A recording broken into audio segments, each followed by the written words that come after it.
channel, I show you how to make money in cryptocurrency. If you like money and crypto, this top button's too much. Gotta let some skin loose here. If you like money in crypto, make sure to hit subscribe.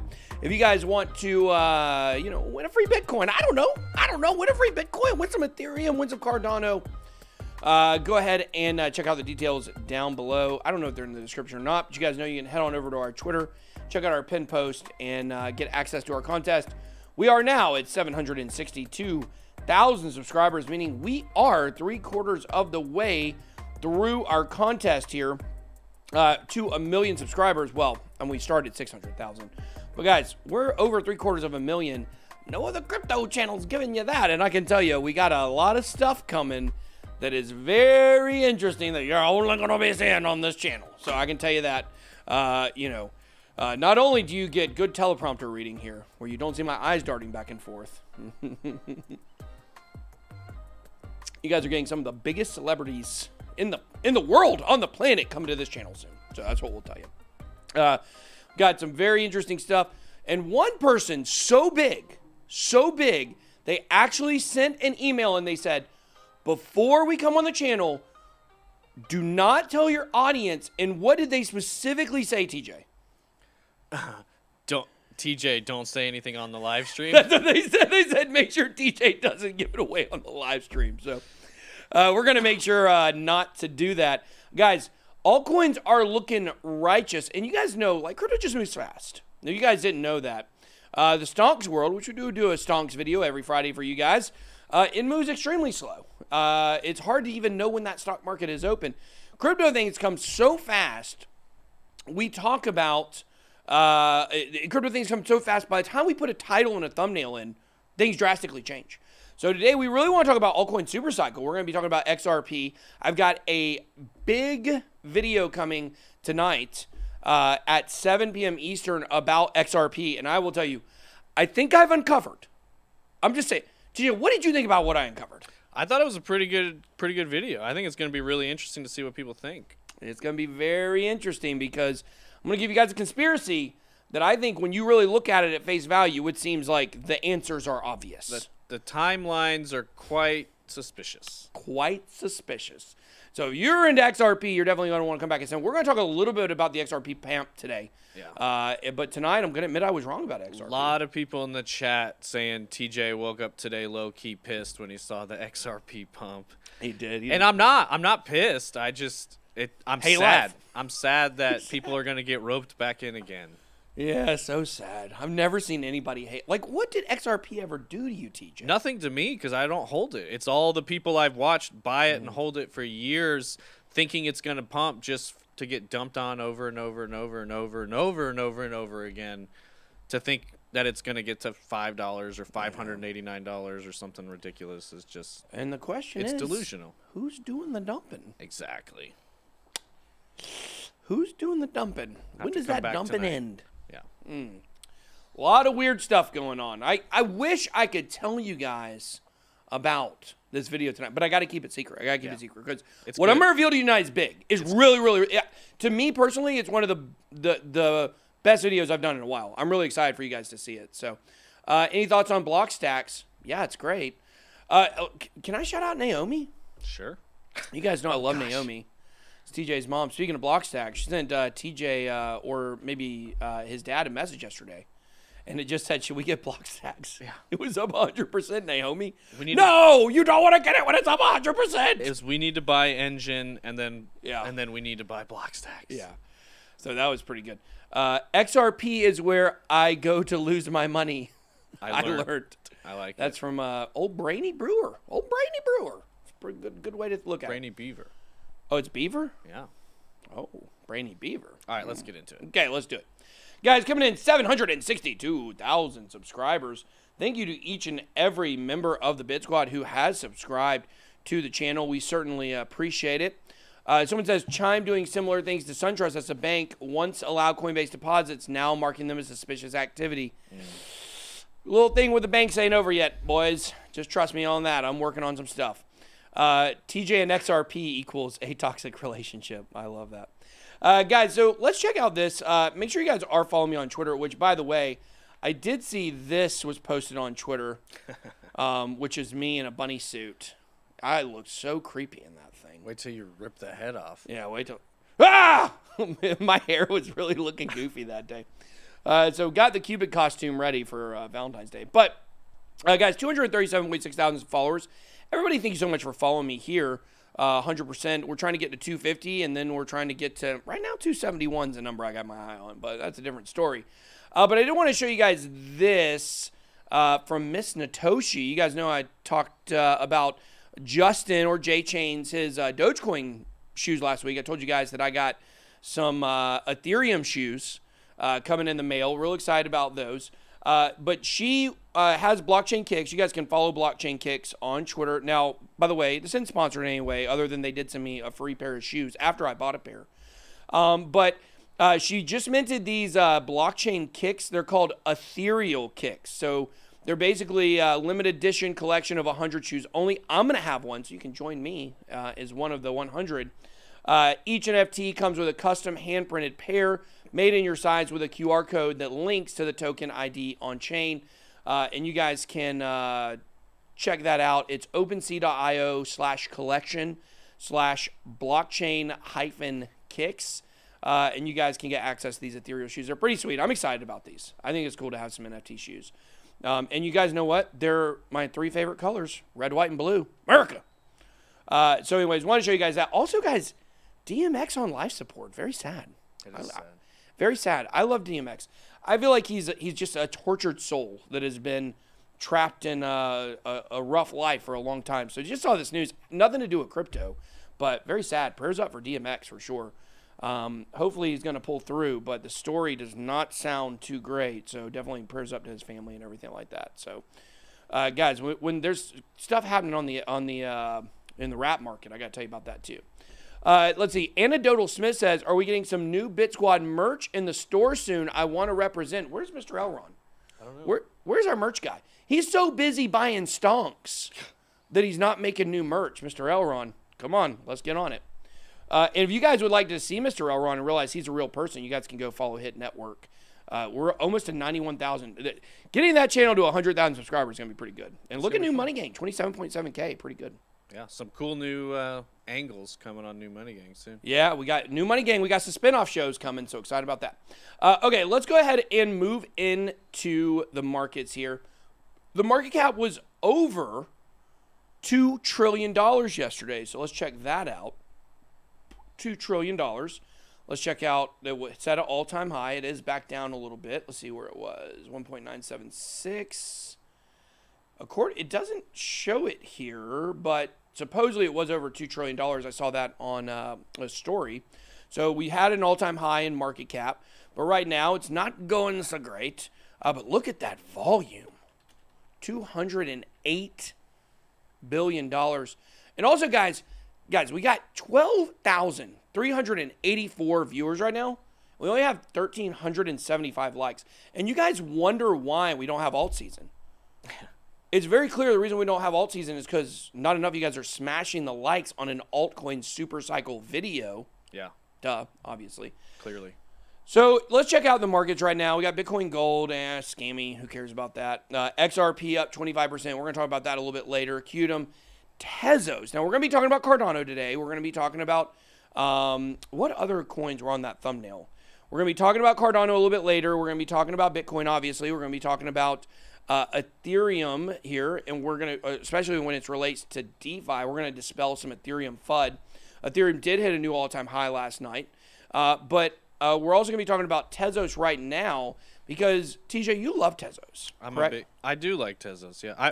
I'm a big fan of a lot of different smart contract platforms. I think several of them have their place. Some of them have already kind of seen the best of it develop or kind of peaking, in my opinion. Not peaking, but got their most market share. Yeah. And Tezos is another one that's been around a long time, well established by smart people. They had their issues early on with governance and dealing with the SEC, and they're past all that kind of stuff.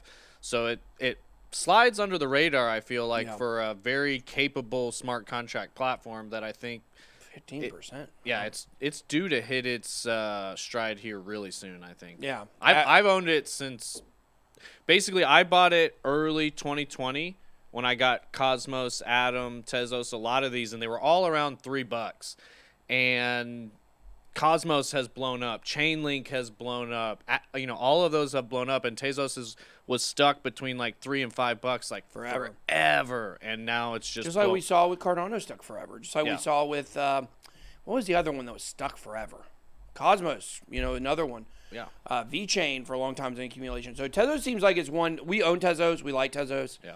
But I did want to point out a chat that I saw. It said that everyone smashed the like button so TJ gets paid. So if you guys, and how about this? I'll take it. Yeah. How about this? Smash the like button if you want TJ to get paid. If you want TJ to find a date at the meetup, make sure to put that dancing senorita girl in. Oh, gosh. Let's see how many dancing senoritas we get.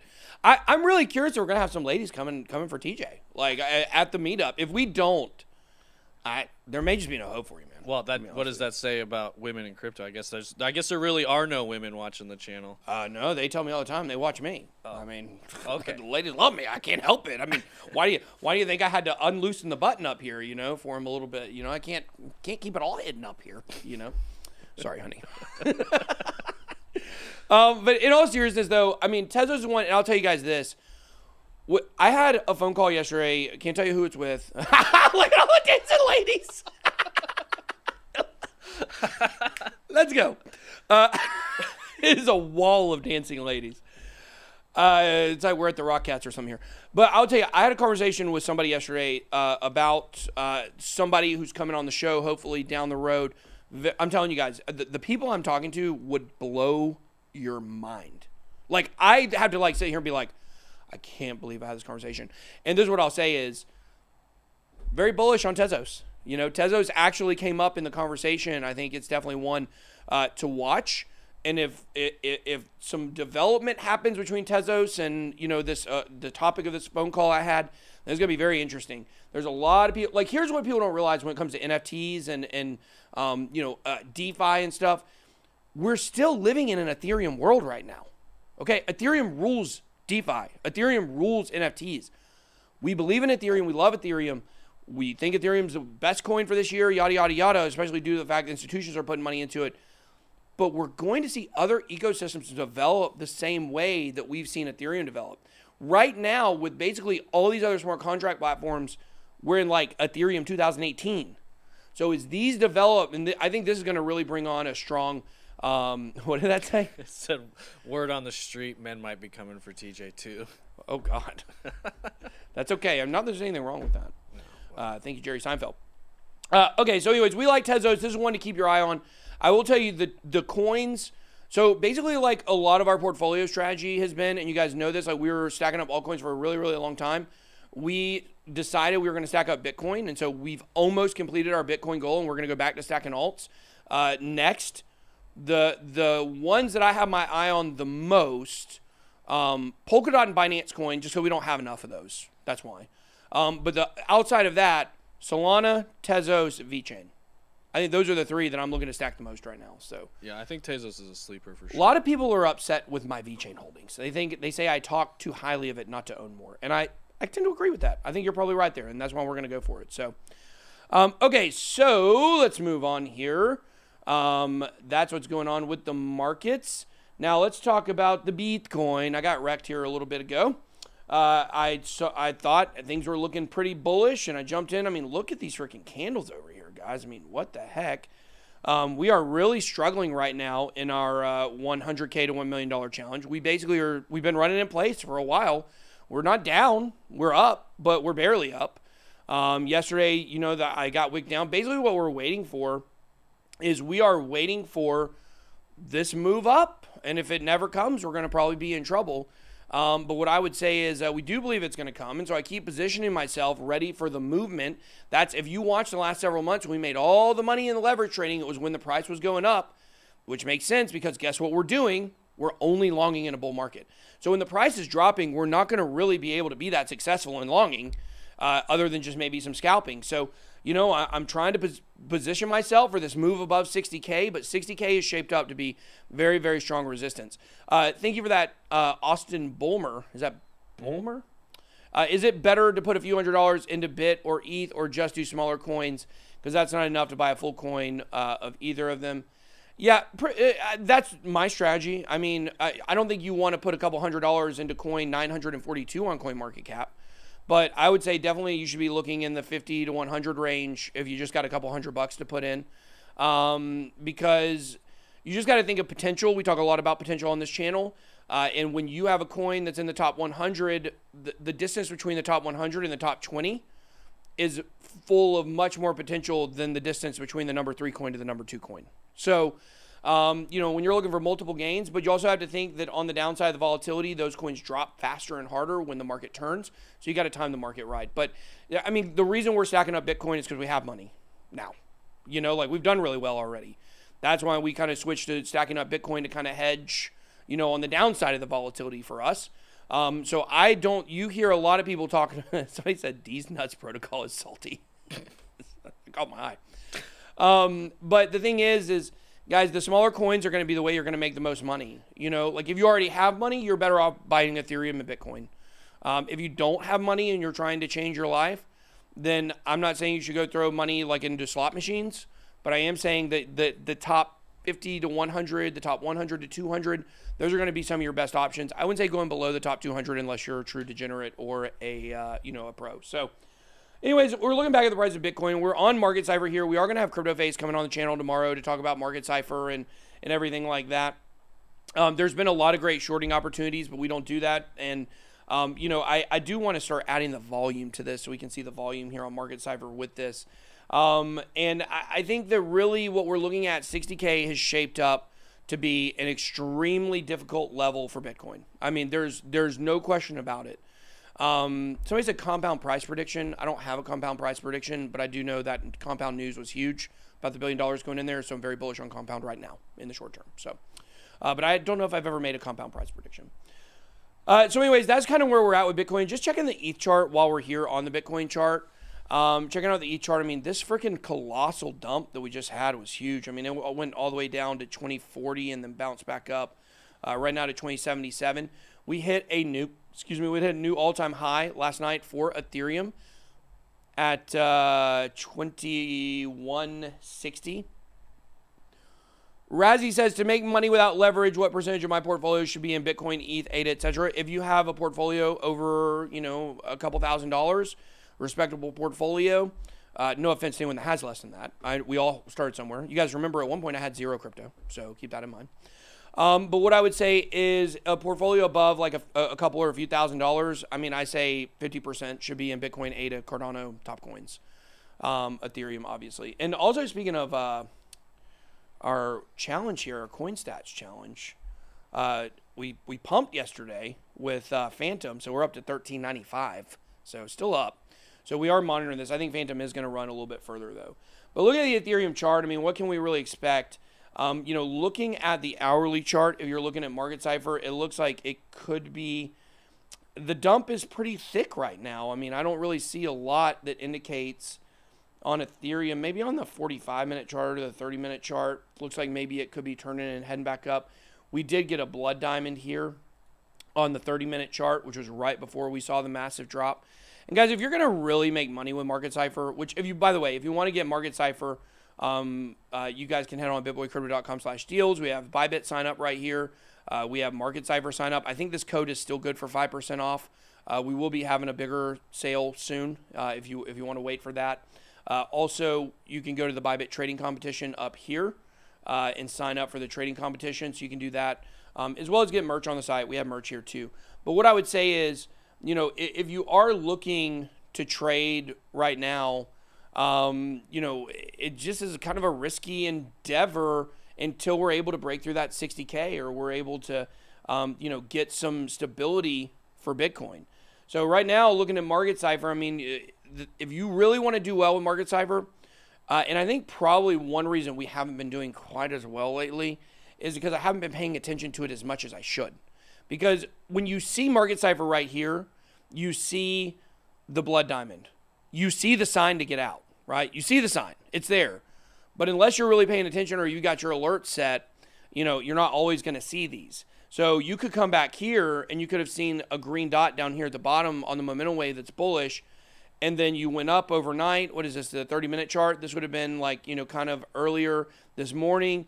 But if you missed the blood diamond, even though you would have made big gains from when that green dot was on the momentum wave, you would have made, it was like 1% gain. But if you're on 5x leverage, that's 5%. If you're on 20x, that's 20% gain. You would have been up at least. You could have set a stop loss and profit. But then if you missed the blood diamond, boom, at the peak, you would have been down pretty big amount. Probably got stopped out. So something to keep in mind. All right, let's move on here. What is next? Dex trouble. Yeah, this story is freaking super interesting. When you read this, like, is the first thing that goes through your mind, TJ, this, like FUD? Yes. Yeah. Yeah.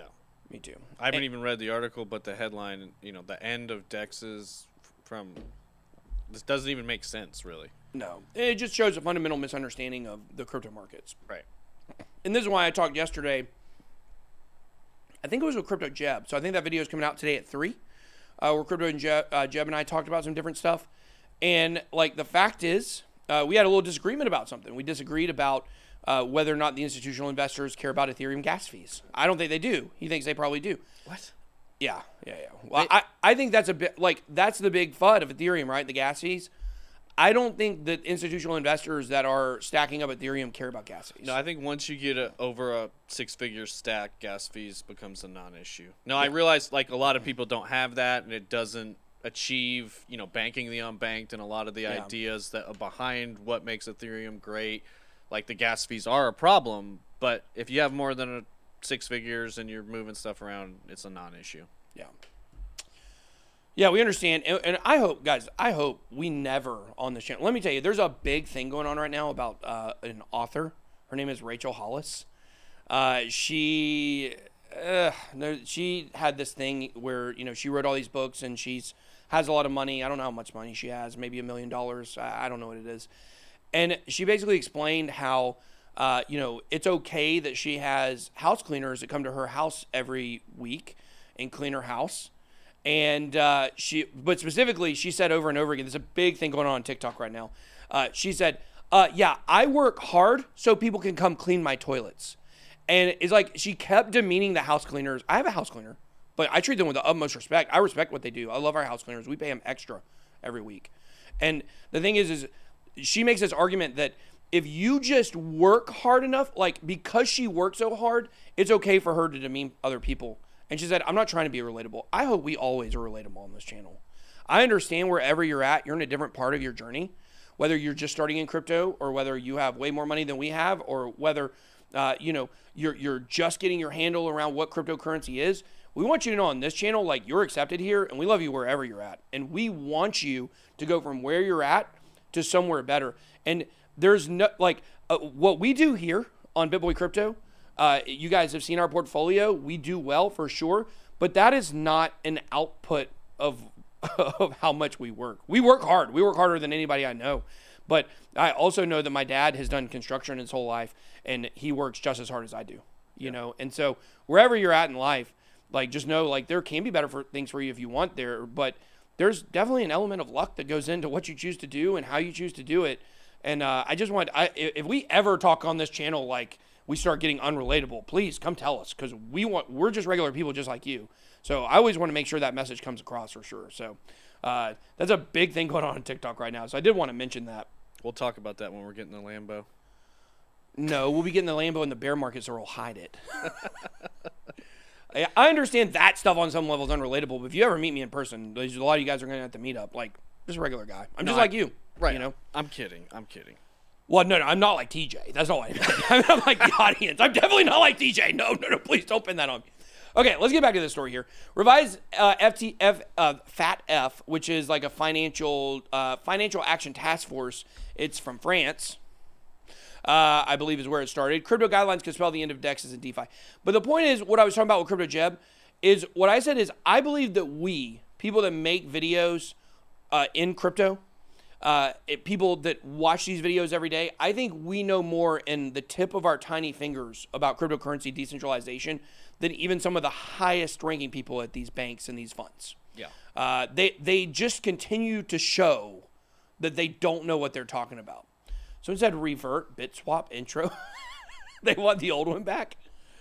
Oh, God. We're going to talk about BitSwap one day this week. We got some fun stuff going on with BitSwap and Binance Smart Chain. So we do need to remake that spot, though. We talked about it. We did remake it. Oh, we did? I think it's very good. Oh. Yeah, I think that's what he's saying. He wants us to revert it. Oh. He wants the old one. He likes the old one. Still hate Ripple. I don't hate Ripple. We got big Ripple video at 7. But when it comes to this, like, they just continue to show they don't know what they're talking about. Based on the new Financial Task Force draft guidance, and that's Laura Shin, owner of No Bitcoin, it sounds as if DEXs like Uniswap would be subject to the same compliance rules as a centralized exchange like Coinbase. And they said that's correct. And now basically what they're saying is because of this, that they're going to get rid of DEXs. Well, the thing about a DEX is you can't get rid of it. Yeah. Now, on some level, there's some level of centralization, right? Like someone has to buy the domain name, for instance. But a true DEX, operate in its purest form, like it can operate without anyone. Right? Like Bitcoin. This is the same stuff as them saying they're going to ban Bitcoin. Now, what this does mean is it's going to be harder for people to start a, if I, Ben Armstrong, wanted to start a DEX. Now, BitSwap, by the way, is not actually a decentralized exchange. It's a decentralized exchange aggregator. So I do own BitSwap. But what happens is we crawl the actual decentralized exchanges like Uniswap, and you're actually doing your transactions through those websites. So like we're not subject to what they're saying here is the point, because we're not actually doing the conversions, okay? We're just showing you where the best deal is and allowing you to do it through our platform. But like if I wanted to start like an actual decentralized exchange, or I wanted to start, my own DeFi product, then I could be subject to some rules if I put that out there and things like that. But, these places that are ran offshore and out of America, like you're never going to be able to stop them. We did have, let's see, can we throw a party when Bitcoin hit 69,420? That sounds like a Ken special. It's party. A Ken special is what that is, okay? Yeah, maybe he'll be here by then. Maybe he'll be.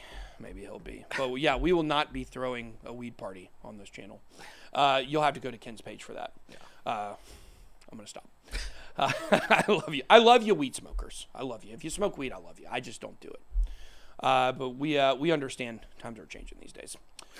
To me, I think 0.79 comes across as the biggest one, which really is broadly the definition of a virtual asset service provider to whom these regs would apply to. Whether it's directly through transaction fees or indirectly through the price of a coin going up, they used to pay for fees and things of that nature will potentially fall under the umbrella of VASP, which would broadly cover pretty much almost every DeFi platform. In the Bank of America, and I want you guys to think about this, in the Bank of America report, okay, they came out and said they're not concerned about Bitcoin. The number one value of Bitcoin, the number one feature of Bitcoin that's good is it appreciates in value. It's kind of a little weird, but it's true. Bank of America and these other banks, they do not see they don't see Bitcoin as a threat. What do they see as a threat? What did they say is a threat? Decentralized finance. If you guys thought that this battle was going to be easy, then you haven't been paying attention. But I will tell you, one of the most beautiful analogies to me is in Andreas Antonopoulos' Internet of Money collection of his speeches, where he talks about why America crushed everyone in automobiles, okay? The reason is because in the rest of the world, they over-regulated automobiles to the point to where if you wanted to travel in a vehicle as opposed to a horse and buggy, you actually had to have 3 people at all times. You had to have one person driving the car, and you had to, this is in the UK, by the way, this is in the UK. You had to have one person in the car driving it. You had to have a person in the front and in the back waving a flag. Yeah, flag people, yeah. Flag people to drive in a car. But the fact is that obviously automobiles are such superior technology to a horse and buggy that it overtook it. And there was nothing the horse and buggy could do. Like, could you imagine right now if we still had horses and buggies? I mean, I understand people in Amish country do that, and that's okay for them. But imagine if you had to go to work every day, an hour drive or 45-minute drive away in a horse and buggy. It'd take you all day. You'd have to get there and turn around and leave. It's just superior technology. That's what decentralized finance is. It's superior to the traditional banking system. They've been holding on to this banking system, which has not changed, by the way, in like 30 to 40 years. It's over. It's done. It's just a matter of time at this point.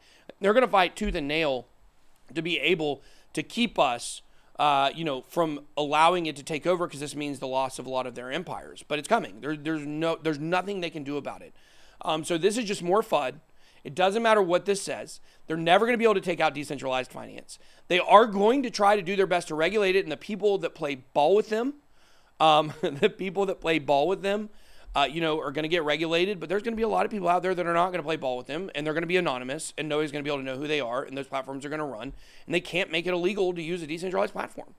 I mean, are you going to respond to that? Yeah, I was. I just want to let you finish. Yeah. Mark Lee, still hate Ripple, dear TJ. His second super chat, by the way, asking. Yeah, the answer is yes. I still do. I mean, I love you guys. Make all the money you can. I've seen way too many people get wrecked on it and continue to get wrecked on it. Until I see something change, I'm not going to be a fan. Here, let me tell you guys this about XRP. Also, someone said, will Bitboy NFTs be listed on Eureka? I don't think so in the short term. We don't have plans for that, but we're working on a lot of big NFT stuff. We love Eureka. Eureka's for copyright stuff, so I don't know if I'm sure we'll do something there. I'm sure we will. We're going to probably use every platform. We're in conversations right now with some big people on some NFT stuff that we're real excited about. Can't wait to tell you. But I know I've said that like a million times because we have like 37 irons in the fire right now. And just one by one, they start, coming to fruition. What I'll say about XRP is this, is that in a bull market, in the history of XRP, there almost has not been a better coin in a bull market.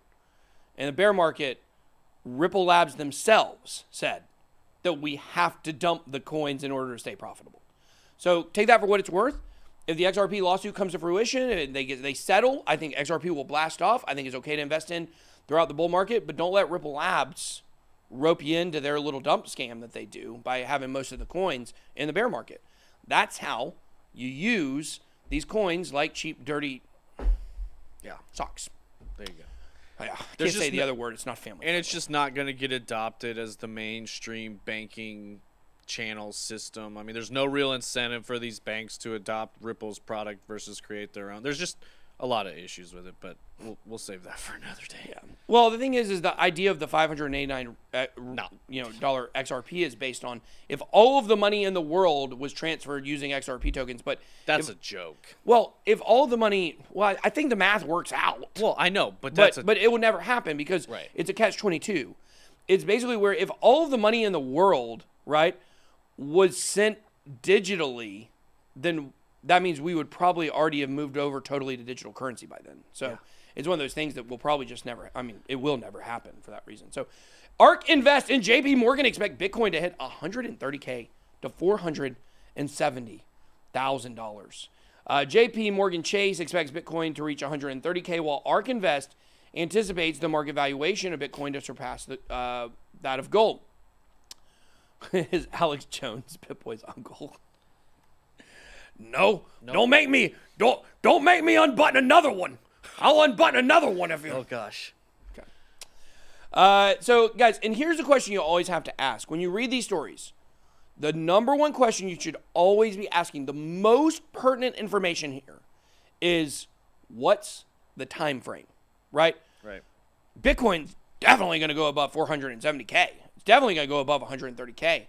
Question is it going to be this year? And if you look at a lot of these predictions, a lot of these predictions, they put out these big numbers, like the Winklevoss twin says it's going to 500K, but then you really dig into the article and they're like, yeah, one day.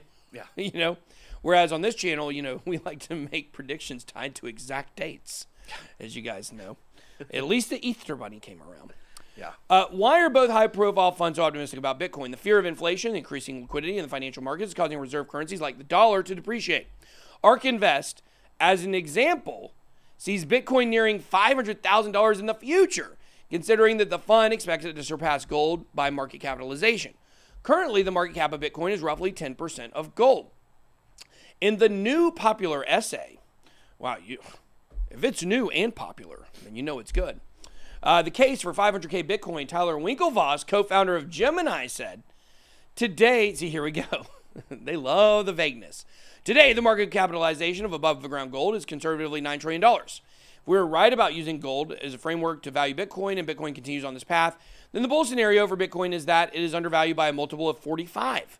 Said differently, I didn't just say it like that in the beginning. Said differently, the price of Bitcoin could appreciate 45x from where it is today, which means we could see price of Bitcoin, of a price of 500,000 US dollars per Bitcoin. It's not a 45x. When did he write that? 500,000 isn't a 45x from here. Do you understand that? Yeah. You do understand that? What is he saying? No. I mean, I understand what you're saying. I agree. That's kind of weird. It is kind of weird.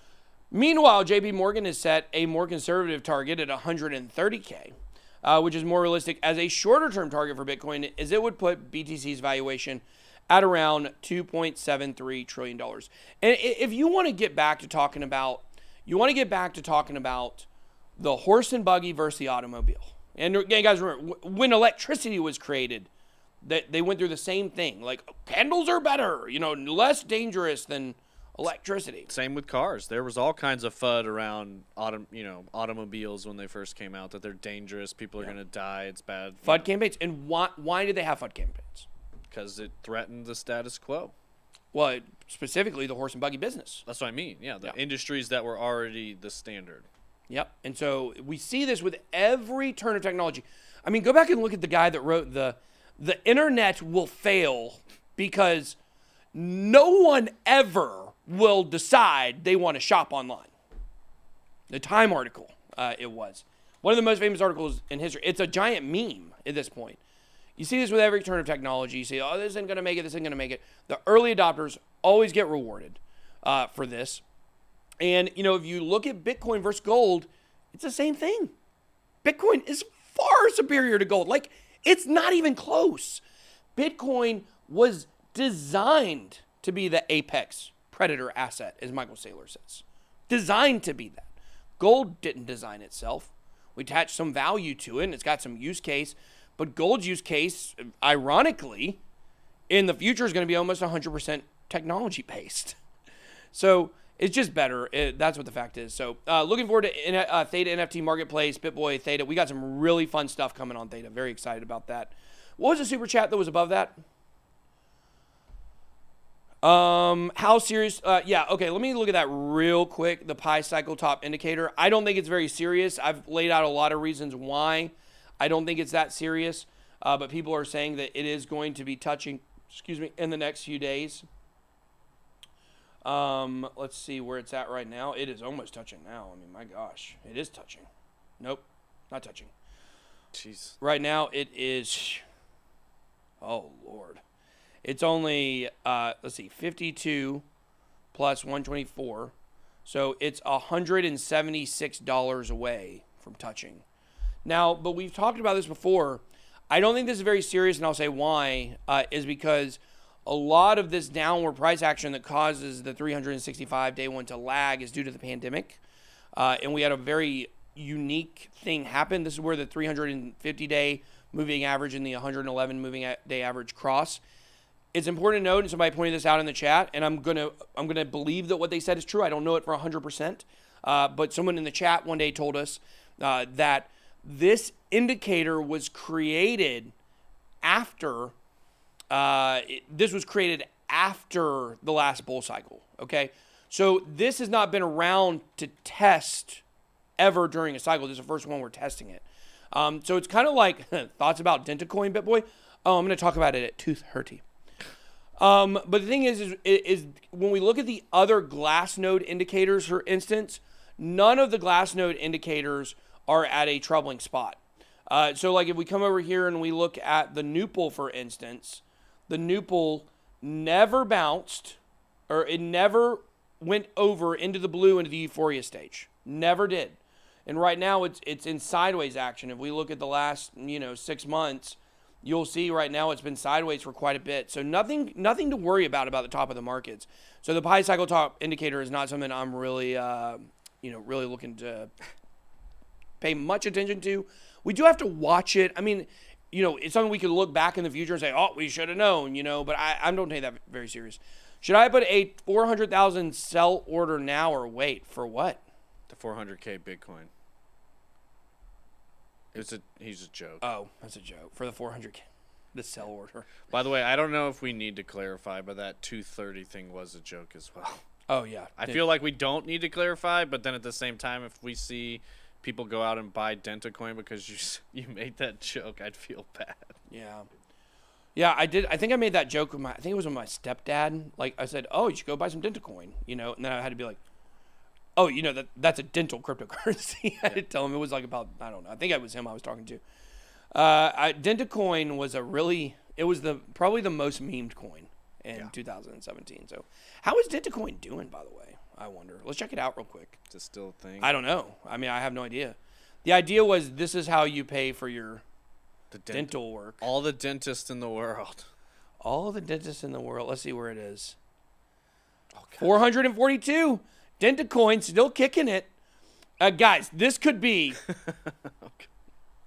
the blockchain solution for the global dental industry. So, what? Okay. All right, let's move on. Next, we're going off the rails here. Yeah. Where am I at with this Nexo story? Okay, so it's JP Morgan, same story. Let's talk about Nexo. Now, isn't Nexo... No, it was NXT, I think, that was the biggest gainer of the last market. Nexo is the people that the Chainlink Marine people that put out the intentional FUD to drop the price to buy more framed as the people who were fighting Chainlink with that Zeus Capital report. Remember that? Yes. Yeah. That was Nexo. They had tied it together to Nexo, but then you found out that the whole thing was put together by people in the Chainlink community that were trying to FUD the price intentionally. There's people, man. Crypto, man. Crypto. Crypto lending platform Nexo has been accused causing $5 million worth of client liquidations after suspending the use of XRP as collateral without warning in December. The United States, and this is such a strange story. It really is. It's like they're being punished by the SEC for trying to adhere to SEC guidelines. It is weird. Right? I mean, is that kind of the way you interpret this, right? Yeah, kind of. All right. United States-based crypto lending platform Nexo is facing a class action lawsuit over suspension of XRP services on December 23rd, 2020, which was my predicted Bitcoin all-time high day. It hit a week earlier. The lead plaintiff, California resident Yunhan Zhong, submitted the complaint on Thursday. The complaint accuses Nexo of breaching its user agreement by suspending the use of XRP as loan collateral without notifying its customers beforehand. The suspension followed the U.S. Securities and Exchange Commission's legal action against Ripple Labs for conducting unregistered securities offerings on December 22nd. Nexo allowed users to borrow fiat currency or stablecoins using over-collateralized loans that are backed by crypto assets. Zhong alleges, I guess this is not the SEC going after them. I thought the SEC is involved in this story, but not. It's actually a guy doing a lawsuit. Class action, it says. Yeah.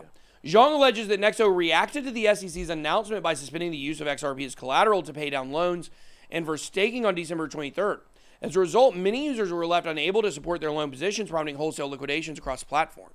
Further, the plaintiff alleges Nexo unjustifiably sold off customers' XRP and pocketed the proceeds, stating, seeing the price of XRP thus drop significantly on December 23rd, Nexo suspended customers' use of XRP to stake as collateral or pay down on loans, did so without providing notice of the suspension.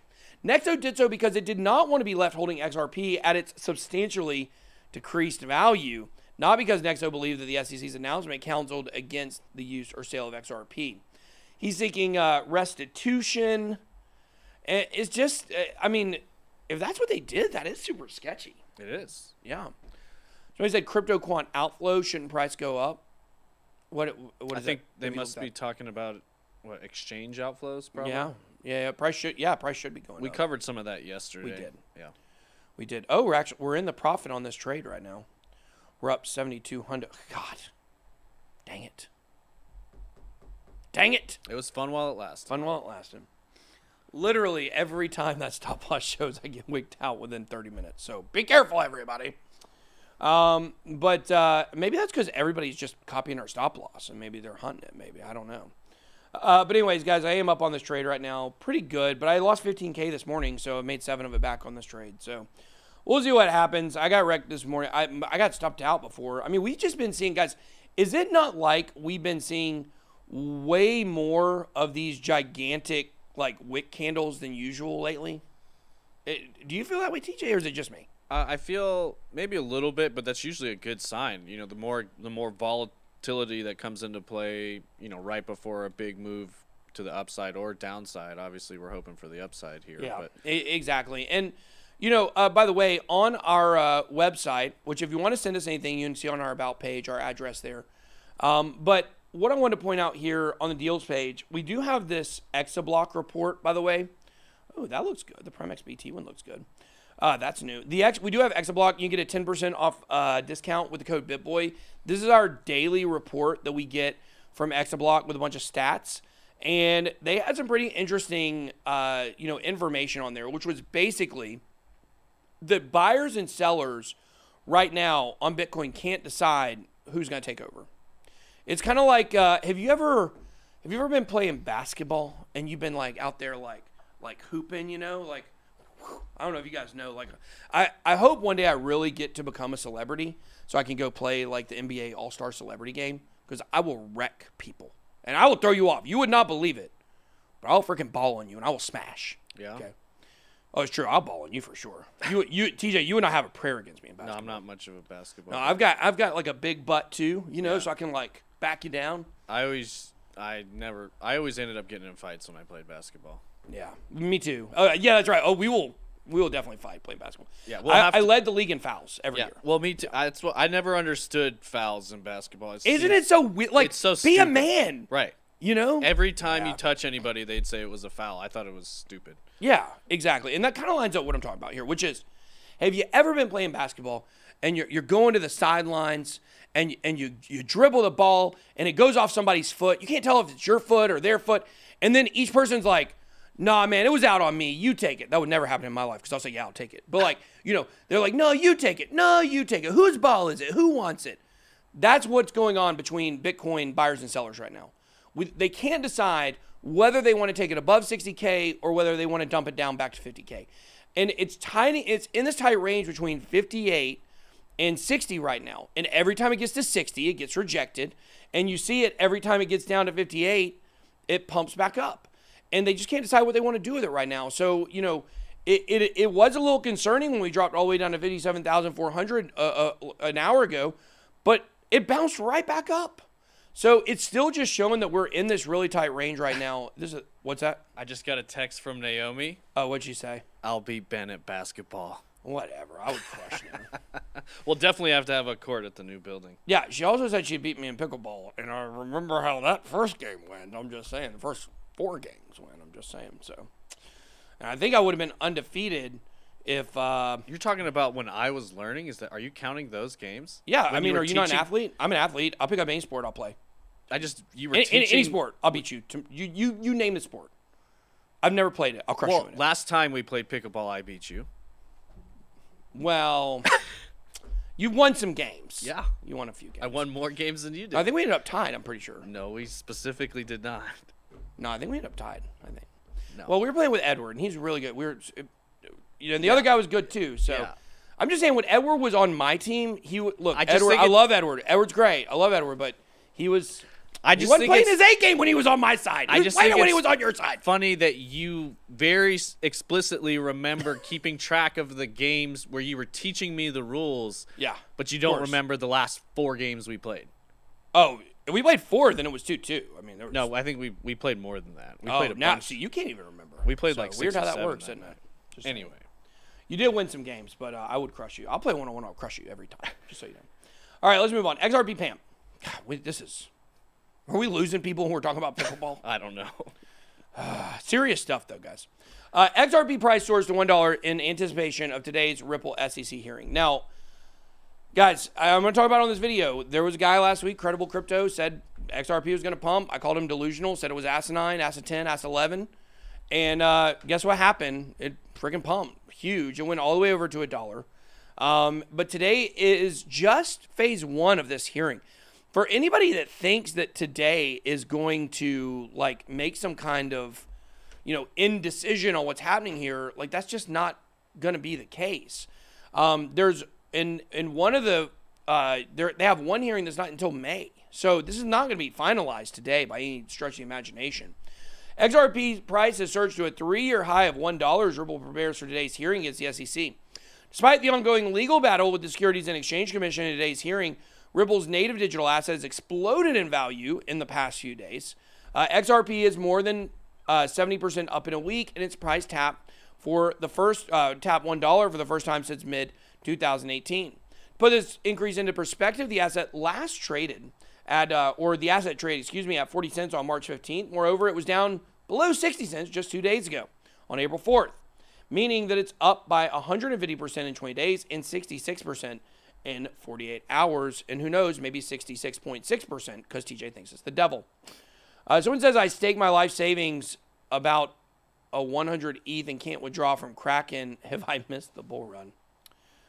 No, I don't really know what that means, but what I would say is we're not a fan of Kraken. Well, sure. That's not how you spell Kraken either. So. Yeah, that's Kraken. Yeah, Kraken. Approximately at the same time, relist XRP became a trending topic in the U.S. And TJ believes. Oh, gosh. What? Go TJ ahead. believes Ripple paid for that. Yeah, I do. I think that's a marketing thing for sure. I mean, there's no coincidence that hashtag relist XRP and the price pumping all at the same time the day before their big trial. Like that doesn't just happen randomly. Yeah, because I'm going to expose something right here. I'm going to expose something that people are not going to know. If you go to Twitter right now, you go to bitboycrypto.com, or you go to twitter.com and you look here, 237.7K followers. Make sure you guys are following me there. But you guys see this Bitcoin logo right here? Okay. A lot of people think like, oh, that just happened. We actually looked up. Did you know that to get these little emojis here, these little emojis on a hashtag, did you know you pay for that? Binance recently also got one. So if we go to Binance, if we go to their thing here, you guys see the Binance coin here? You guys, which I'm trying to get CZ on the show soon, by the way. Still trying. I think we're going to do it. You guys can see the little BNB logo. We looked this up because we were looking into a Bitboy one. You know you actually pay for these. Mm-hmm. What was the cost on this, TJ? I can't remember. It was $1 million. Yeah, it was big. It was $1 million. It cost, because if it was 100K, it'd be worth it for us probably. But $1 million to get one of these little emojis on Twitter. That's unbelievable. But here's the point. How many of you guys knew that you could do that? You probably thought, oh, look at that. They just got a cool emoji. It's not how that works. And the thing is with a lot of the trending stuff on Twitter, if you go actually look at the top trending stories and the top trending hashtags, like what is this one? Jason X? Is that a movie, right? Jason X must be trending. Well, no, I guess that's not a new movie. That's an old one. I wonder why it is trending. But sometimes you'll see stuff on there that's obviously ads, right? And so someone could pay Twitter to get a trending hashtag. Because if you actually look at the numbers on what's really trending, if you're not an idiot, you know, especially during political season, that there's a lot of stuff that's trending that they tell you is not trending. Well, and you could even pay to ad agency or somebody that can, use bots and different things to get stuff trending very quickly. There's definitely services out there. If you want stuff to get trending on Twitter on a certain day and time, they can do it for you. And so it seems like this could be part of that. Yeah, absolutely.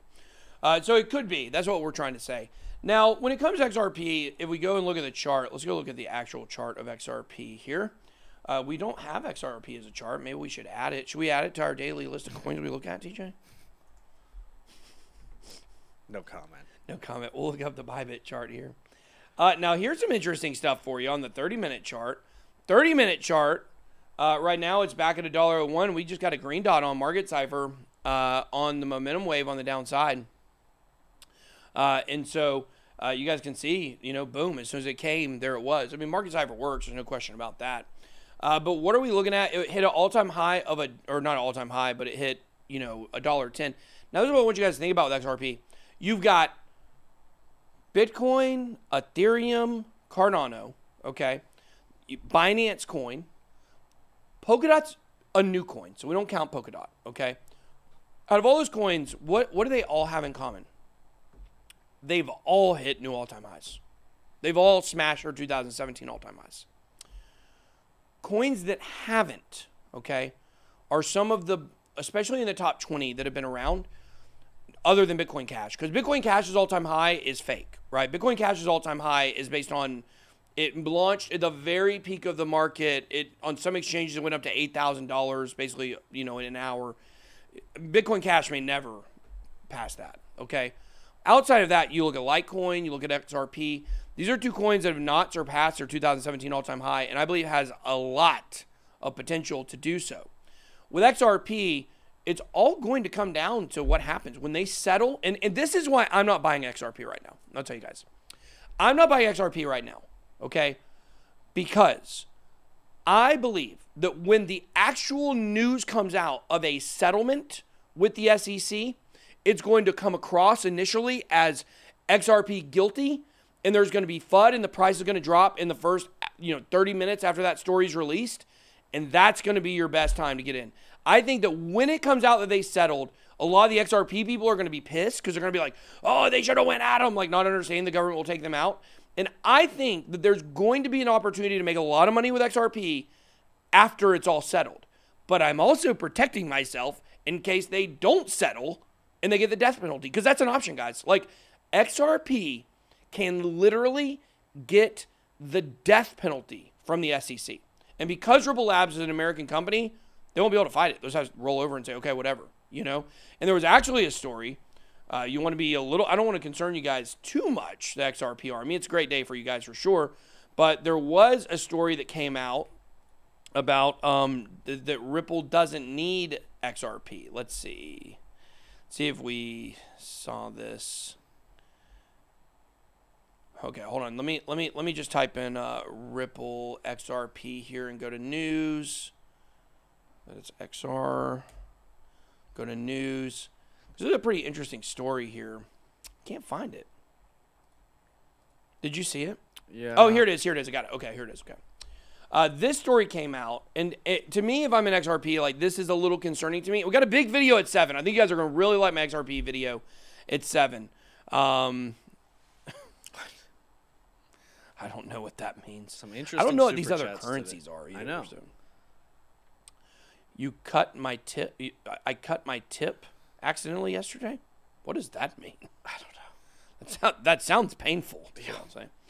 Ripple can do without XRP if firm loses ironic lawsuit. Let's see what his actual quote was.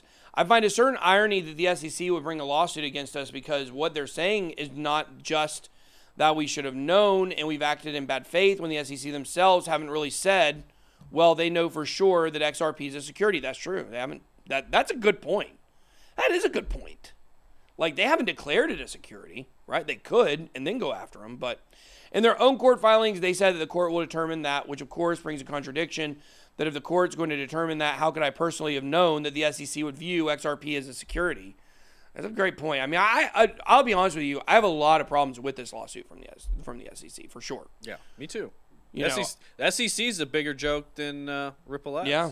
I mean, the SEC is a common enemy, I guess. I mean, SEC isn't my enemy personally, but I think that they do, they certainly, if you look at the SEC and all of the cases they've gone after, I will say this on behalf of the SEC. Generally, when they've gone after people in the crypto space, it's been warranted for the most part. They've got a lot of great cases that they've gone after that were literal scams, people not disclosing sponsorships, people lying. I think when people are lying, that to me is something that they need to go after, okay? When they're lying and they're deceiving people. The thing that I have an issue with the SEC going after Ripple is you'll find at 7 o'clock. Come back at 7. You'll find a big issue I have. Some stuff that is not, there's something in this case that's missing totally. And I think it's got to be addressed.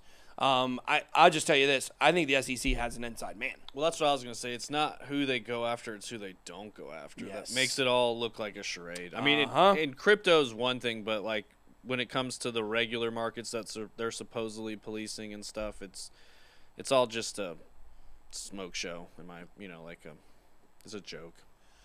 Yeah, absolutely. So we're happy for the XRP army. You guys made some money and stuff like that. But let's talk about this. Domain name Bitcoin.com briefly goes on sale for $100 million. One of the hottest crypto domain names was temporarily up for grabs, according to GoDaddy. Bitcoin.com, one of the most recognizable domain names in the world of crypto, was listed for sale by American Internet Domain Registrar, basically from GoDaddy, for $100 million. This domain is currently registered, but has been listed for sale by its owner. Any offer at or above the amount shown may be accepted, rejected, whatever. Process may last 5 to 10 days. Since 2014, Bitcoin.com belongs to well-known early crypto investor Roger Ver. We love Roger. I love Roger personally. I think he's done more for Bitcoin and cryptocurrency. I'm not a big fan of Bitcoin Cash, but he's done. I'm also not against it, the reason why they started it either. It's just not a coin I'm particularly interested in. But he's done more for Bitcoin than probably any other person in the history of Bitcoin, other than Satoshi himself. So over the past few years, the website operated mainly as a crypto and blockchain news outlet.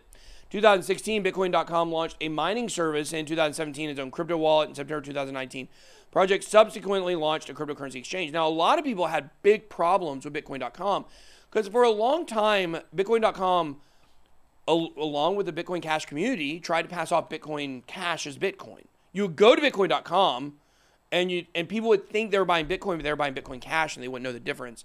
That's because the Bitcoin Cash people believe that Bitcoin Cash is the real Bitcoin. But we know, like, logically, Bitcoin is Bitcoin. Right.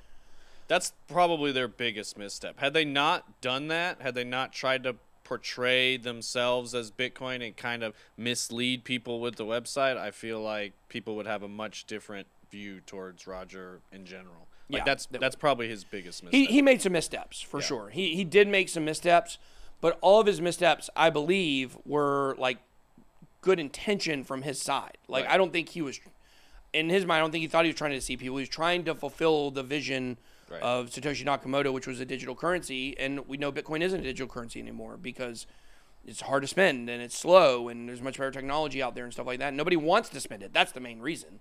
It is interesting to me. I couldn't believe, like, Elon didn't know who he was. You know, like, You gonna dox Elrond right now? yeah, I just couldn't believe he didn't know who Roger Ver was, and, like, how many people that are very into cryptocurrency now don't know the history and the beginnings and the kind of core group of people that made what is happening today possible. I think that stuff's really important for people. It was me, you, Roger, and Brad Garlinghouse. We started it all. Yeah. And Charlie Satoshi, Shrimp. Yeah. which is actually me. And Charlie Shrimp, that's another good one. But yeah, I mean, I think Roger Ver is a great guy. I really do. I think he made some missteps, but it is kind of weird. Like, I always, we have secret information. We've just been in this for a long time. We understand a lot of it. And the people, the BitSquad, you guys have watched this channel, you get the shortcuts. You get to hear the fun little stories, even though you may not have necessarily been there. So, speaking of Roger Ver, though, I did want to talk about this project briefly here that we are invested in. XV, this is not sponsored anyway, but we are invested. As I always say, we always disclose and are transparent with you guys about what we do, don't have, whatever. XV are grateful to have the support. This is from March 31st of Roger Ver. Learn why Roger believes XV will define the future of DeFi, and then it's basically a story about how he believes that this is definitely going to be a winning project. He believes it's going to be a game changer. It is a DEX liquidity oracle. And they got a lot of stuff going on. One thing, this is a quote from him, XV stood out to me due to the potential of their oracle to unlock incredible opportunities in the space. XV, or maybe it's XFi. I'm not even sure how to pronounce it. They just give you these words and nobody says it out loud. I always thought it was Roger Ver, and I thought it was Roger Ver, Pronunciations are important. Anyways, XFi enables actual decentralization by allowing small and mid-cap tokens to finally have a seat at the table. I look forward to watching XFi become a game changer in the DeFi space by providing a solid foundation for future projects to build upon. If you want to find out more about this, when you guys can go to their Twitter page, it's at X. I feel weird not knowing how I'm supposed to pronounce this. I think XFi makes the most sense. XFi makes the most sense, I think, but I guess just XFI was taken. So XFi _official. You guys see I follow them on Twitter, so you guys want to find out more about what they've got. They have their LGE, which is a generation event on April 8th, so that's Thursday, I think. The XFi community will be given a unique chance to become the first group of XFIT holders. You guys can read more about this on Medium. They have what they're calling a double IDO, how the magic happens, which a true magician never reveals the secrets. So I guess there are no David Blaine. The recent announcement of XFIT double IDO on Ignition Launchpad and Pools, which, Pools is a really big launchpad as well, has brought significant interest to XFI with noticeable growth and engagement in XFI community all across social media. Today, we're shared to announce with our community the mechanism behind the LGE and the double IDO. That's a liquidity generation event as opposed to a TGE, which is a token generation event. So anyways, guys, this is one you should probably check out. I don't know if you guys have been paying attention to the ones that we invest in. Yeah, we're going to actually be talking about the Sacramento story here in just a minute, the King story. But the ones we've invested in, they pretty much all been winners. So Pokemon, Eternity, Unido, like all these projects we're invested in, they crush it. But I'll tell you guys the same thing over and over again. Make sure when you get in these projects, make sure you're choosing a good entry price. Don't get in at a top. Make sure you wait for a good entry, or you might get wrecked. And, I can only tell you the best way to do things. So a lot of times projects launch, they drop. That's a good time to get in. If you don't care about the drops, you just are good getting in, then you can do that as well. So thank you for the super chat. There is that a $50 super chat with no strings attached. Jeremiah Rest. Thank you. Okay. So next we got the whale cluster. So whale cluster suggests that this key Bitcoin level can trigger an explosive rally, exactly as I predicted. Bitcoin whale clusters show $57,046 and $60,045 are the crucial support and resistance levels in the short term. And when we were looking at the Bitcoin price here just a little bit ago, you would have seen that seemed to bear itself out as that was where we're bouncing in between right now. The price of Bitcoin is attempting to break the 60,000 resistance level after more than a week of ranging. In other words, probability of a strong breakout for foreseeable future would increase substantially if Bitcoin stays above 57,000 and continues to test 60,000 resistance. And this is a pretty simple concept to understand. My water bottle's breaking. There. This is a pretty simple concept to understand, okay?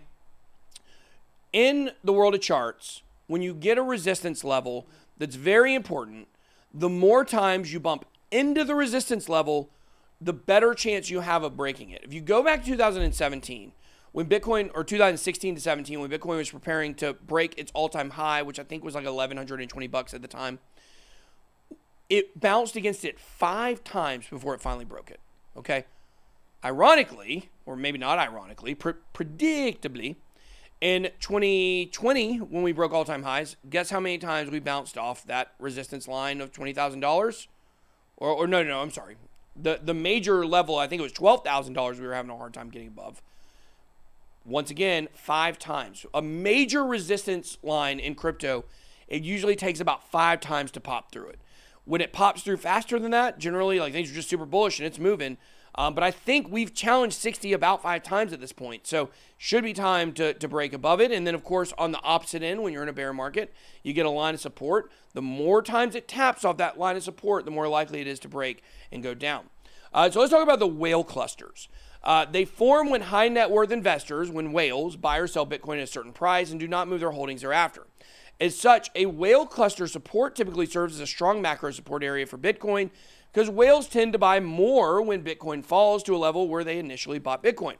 On the flip side, a whale cluster resistance area will likely hold up as a sell area because whales are more likely to wait until their break-even price to sell their positions. And this is kind of what we talked about the $47,000 number, right? That's a huge cluster of whales. That's why we don't think that one will ever be broke. Bitcoin is back, bouncing perfectly from whale support so far. It's a good sign. In a bear trend, whale resistance has worked better than supports and vice versa for bull trends. Whale supports are back to business now, which means the trend has shifted. April should be quite fun. That was researchers from somewhere. Whale map. Oh, this is the whale map chart. I haven't looked at this in a long time. Crypto Zombie used to show this all the time. Interesting. Yeah, these are the whale inflows here. Can we get access to the map itself? Where is that, I wonder? Source whale map. Let me see if I can pull up the actual whale map. Here's another one. I bet if we go to their actual homepage here, whalemap.io, try for free, charge. Oh, you have to pay. I'm not paying right now. What's going on? You broke TikTok, Ron? No, I'm still on. I was just to make sure I can get off. Why? Because we're still live streaming right now. Yeah, Mr. Elron, what are you doing? You're standing in the middle of the live stream. Mr. Sorry, chat. My bad. Mr. Elron, what are you doing? What is going on? Why did you think we were done? Oh my God. What is wrong with him? Elron be tripping. What? Is Eagle pumping right now? I don't know. Is Eagle pumping? Why would he think we were done? I don't know what that was about. I guess because I was just staring at the chat. He came out of nowhere and like tried to end the chat. What? Mr. Elron does not want you to know this next story. Yeah. Okay, obviously he doesn't want you to. So anyways, there's a lot of whale clusters. That's a point. It's hard for the price to move above or below. We're in key resistance. We're in between key resistance and key support right now. Look, we're up. So now we're back up to 58.1. Our trade's doing pretty good. We only need to go up a little bit more in order to get our money back that we lost this morning. We'll be back on the uptrend. Maybe this thing will finally break through at this point. Maybe. What are they saying about Mr. Elron? They're laughing at him. That was so weird. That's the weirdest thing that's ever happened on the stream, I think. He was so sure that we were done. I was like, what is he doing? I don't know. I thought something was wrong. I did too. Like, he came in and he got it and he was like, he closed TikTok and I was like, oh God, what did I do? And he was looking up at me like, Mr. Elron. I love Mr. Elron. Mr. Elron is, I was telling everybody yesterday that, everybody that works here, like they have a really cool story on how they got here. And, it's basically like a lot of just twists and turns in destiny for a lot of our employees to be here. Like just crazy circumstance, almost like there's a bigger plan at play. I don't know. Except for Mr. Elron. He shamelessly plugged himself on LinkedIn to me and begged his way in here. And then he comes in and he tries to cut my stream off. I love Mr. Elron. He's a great guy. Okay. Here we go. Next story here. Sacramento Kings to offer Bitcoin salaries to players and staff. Now, if you didn't know, and I don't know, does it talk about this in here, I wonder? It does not. If you didn't know, the Sacramento Kings actually, let me type in this, they mine Ethereum. Let's see here. Sacramento Kings. Here it is. Check this out. This is from NBA.com before they had NBA Top Shots. This would have been on, let's see, when is this? June 27th, 2018. The Kings' first sports team to mine cryptocurrency established a multi-year scholarship fund, miningstore.com, to provide advanced mining machines. And I think they are mining Ethereum, if I remember correctly. Let's see if it says Ethereum in here. There it is. The Kings will deploy Mining Store Imperium model machines that will mine Ethereum cryptocurrency. They truly are the Kings. If they're mining Ethereum, the King nerds, that is. Ethereum is a public open source blockchain-based platform. Oh my gosh, guys, the Sacramento Kings, they're behind the show of force, obviously. Clearly. They're trying to shut down Ethereum.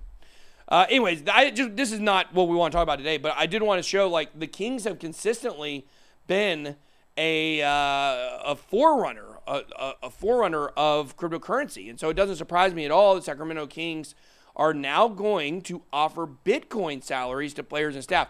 And here's what I want to point out, okay? They mine Ethereum, but what do they want to pay their players in? Bitcoin. They don't want to get rid of that precious Ethereum because it outperforms Bitcoin consistently, like I tell you all the time.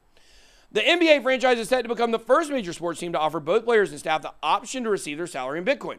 Sacramento Kings pivot to Bitcoin. Let's see, their chairman, Vivek Ranadive, announced he would now allow both his players and the staff to receive any part of their salary in Bitcoin. The official announcement should come out in the next few days, but the chairman has already made plans clear on the popular app Clubhouse. Athletes receiving part of their salary in Bitcoin has also been a hot topic in 2021.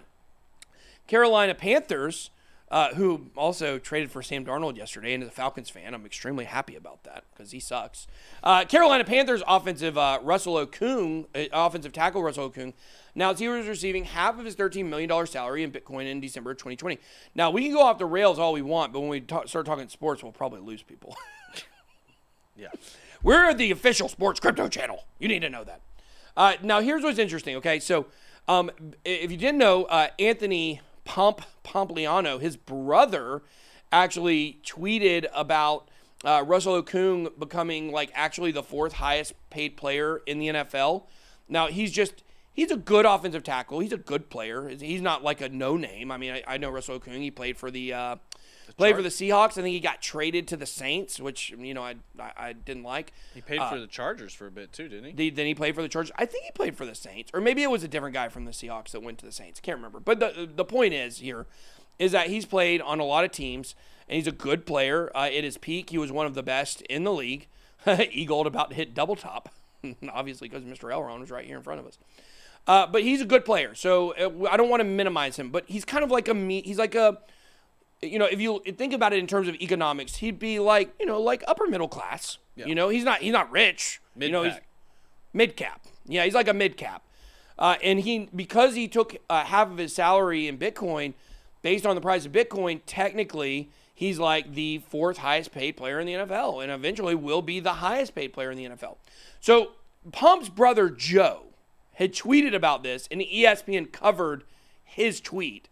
And I went and I saw it on Facebook. I don't use Facebook very often, but, you know, we have accounts there, a page there, or whatever. So I went on there, and I was Facebook is so bad that I always have to qualify it. Like, I'm not usually on Facebook, guys, okay? Like, sometimes I get a notification, I end up there and see something.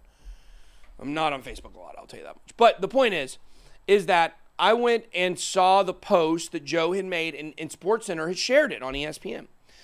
And the comments were just so negative about it.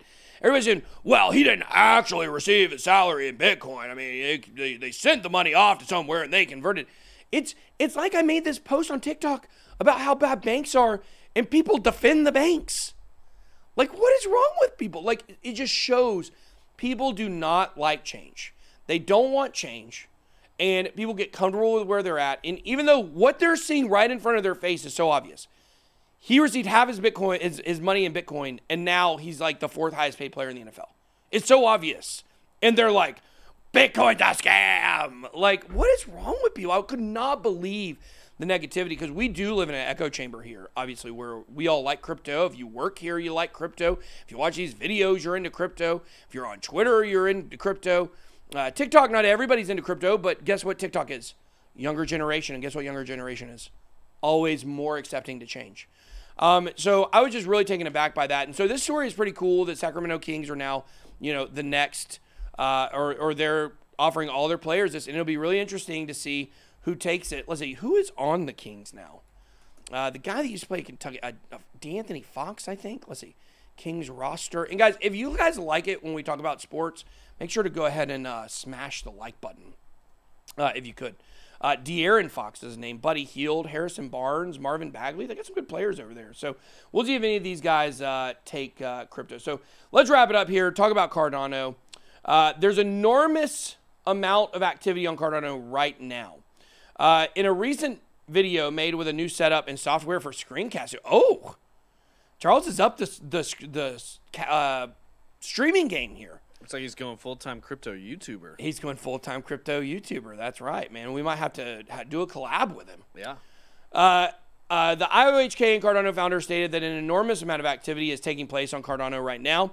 Talking about the roadmap, he mentioned native assets issued on Cardano, smart contracts, peer-to-peer transactions, and so on. IOHK is the development company behind Cardano. We know that. Native assets are basically their version of ERC20s. And what else is coming in 2021? According to the roadmap, Charles Hoskinson, at the end of April, the hard fork event Alonzo will be announced on the Cardano 360 episode. Yada, yada, yada. This is what I really want to talk about, though. I want to talk about 2 projects here about this, because Cardano is sexy, but kind of aligning with the same thing that I was talking about earlier, right? What I was talking about earlier was that when it comes to the world of smart contracts and the ecosystems, every chain out there right now is about equivalent to where Ethereum was in 2018, okay? Ethereum in 2018 was just getting dApps developed. Now, in 2017, actually, Ethereum tokens had become very popular and things like that, right? But we didn't have like NFTs really at that point. I mean, they existed, but when nobody was using them, decentralized finance wasn't even a thing people talked about in 2018 at all. It did not start getting talked about till about halfway through 2019, okay? So the point here is is when you're looking at what's happening with the Polkadot ecosystem, okay, and all the tokens that are launching there, Pokemon, and many of the others we covered, Tidal Finance, like a lot of these projects that have done really well. Then you look at Cardano and you say, what is coming next for Cardano? What was the biggest project for Polkadot? It's Polkastarter, right? Launches Polkadot projects, okay? Well, we're working with two projects. Occam, when we talked about this a little bit before, Occam Finance is one that we've looked at, okay? And it's bringing DeFi to Cardano. Occam Finance, we're opening Occam Razor to selected Cardano ambassador beta testers. The long and short, we looked at this. I think we looked at this last week, didn't we? Yes. On the stream. Well, now, okay, we're invested in Occam Finance. Now we got the opportunity to get involved with another one that people are super excited about on Cardano. And if you look at what Polkastarter did, and you look at what some of the competitors, Pokemarket, some of the other projects did on Polkadot, Cardano is going to be the next one. Like Cardano NFTs and Cardano DeFi, I told you guys for a year, Cardano DeFi is going to be huge. We're just seeing this stuff develop, okay? There's another one, which, interestingly enough, in my office with our employees, like most of my employees, I think all of our employees are probably in crypto, I think at this point. Pretty much. Yeah, pretty much. They didn't start that way, right? But basically, this is it. A project they were all talking about last week was CardStarter. And one of our editors here had gotten like so many people here involved in CardStarter by investing in it. And it has freaking like crushed it. I think it 5x'd at one point or whatever. And we had no affiliation with them. We were not invested in it or anything like that. Well, now I've actually been talking to the CardStarter people. They messaged me.